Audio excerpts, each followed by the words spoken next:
Regarde-la, elle est au carrefour de sa propre vie. D'un côté, un homme, stable, prévisible, une lumière douce et chaude, de l'autre, lui, l'ombre, le mystère. La sécurité l'ennuie. La promesse d'une vie paisible lui semble être une mort lente, une page blanche sans encre. Son âme a soif de couleurs, même si ses couleurs sont le noir et le pourpre d'une échymose. Et sans même y penser, ses pieds la portent vers l'ombre. Chaque pas est un battement de cœur, un mélange de terreur et d'extase. Elle ne le choisit pas, elle y est appelée. Tu penses que c'est une question de goût, une préférence pour les bad boys? Tu te trompes, c'est plus profond, plus sombre.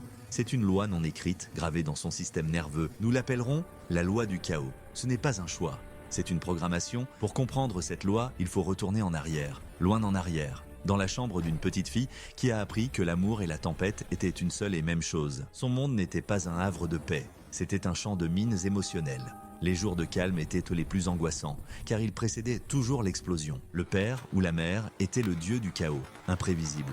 Un jour, des éclats de rire et des cadeaux. Le lendemain, un silence glacial, un regard qui juge, une colère qui dévaste.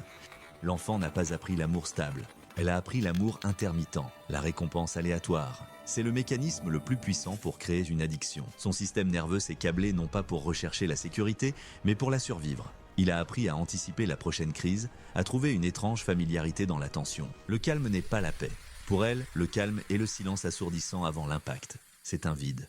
Et le vide est terrifiant. Alors, des années plus tard, quand elle rencontre cet homme, le gentil, le prévisible, celui qui offre le calme, son corps tout entier crie au danger. Il n'est pas une menace, mais la paix qu'il propose, si. Son système nerveux, habitué à la guerre, ne sait pas quoi faire de la paix. Il l'interprète comme un dysfonctionnement, une absence de vie. Et puis, il arrive. L'homme dangereux. Il n'offre pas la paix, il offre l'intensité. Il est une énigme enveloppée de promesses et de menaces. Son regard est un défi, ses mots sont ambigus. Un jour, il la place sur un piédestal. Le lendemain, il la fait douter de sa propre valeur. C'est un chaos familier, c'est la tempête de son enfance, recréée dans sa vie d'adulte. Son esprit conscient hurle, fuit, mais son corps, son âme murmure « Enfin, je suis à la maison ». Voici la vérité la plus dérangeante. Elle n'est pas amoureuse de lui, elle est amoureuse de la sensation. Du pic de dopamine quand il la complimente après des jours de silence. De la montée d'adrénaline quand il se met en colère. Elle est accro à la résolution du puzzle. S'il m'aime vraiment, il arrêtera de me faire du mal. C'est le même espoir que la petite fille qui attendait que le monstre redevienne un père. Prenons un exemple concret. Clara, une artiste brillante. Ses œuvres sont vibrantes, pleines de vie. Mais sa vie personnelle est un cimetière de relations toxiques. Elle rencontre David, un homme bon, un professeur qui admire son travail. Il lui offre le soutien, la constance, les dîners à heure fixe, les week-ends planifiés. Au début, elle essaie. Elle se dit que c'est ça la maturité.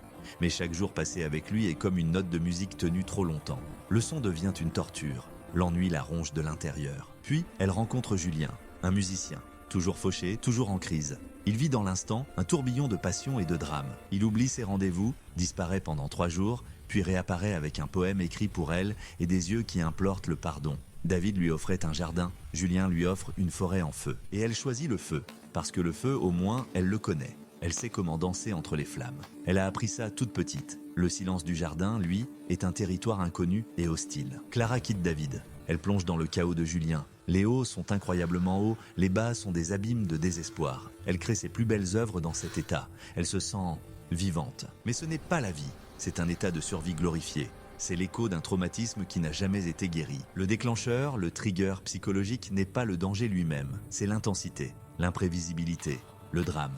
Parce que le drame remplit le vide, c'est une anesthésie. Tant que tu es occupé à gérer la crise, à décoder ses humeurs, à te battre pour des miettes d'affection, tu n'as pas à faire face à ta propre douleur, à tes propres fantômes. L'homme dangereux est un paravent parfait. Son chaos devient ton projet. Sa rédemption devient ta mission. Tu crois le sauver, mais en réalité, tu fuis ta propre nécessité d'être sauvé. La transformation ne commence pas quand elle le quitte. Ça, ce n'est que le symptôme. Elle commence quand elle se retourne et fait face au vide. Quand elle accepte que le calme n'est pas l'ennemi. Quand elle comprend que la vraie vie n'est pas dans les sommets et les abîmes, mais dans la capacité à trouver de la couleur dans la quiétude. C'est un travail terrifiant. C'est apprendre à un soldat à vivre en temps de paix. C'est désapprendre à son corps le langage de la peur. C'est pleurer les fantômes du passé pour qu'ils arrêtent de dicter le futur. La loi du chaos peut être brisée, mais elle ne peut pas être combattue avec un autre chaos. Elle est vaincue par une force radicale et souvent oubliée, la douceur envers soi-même.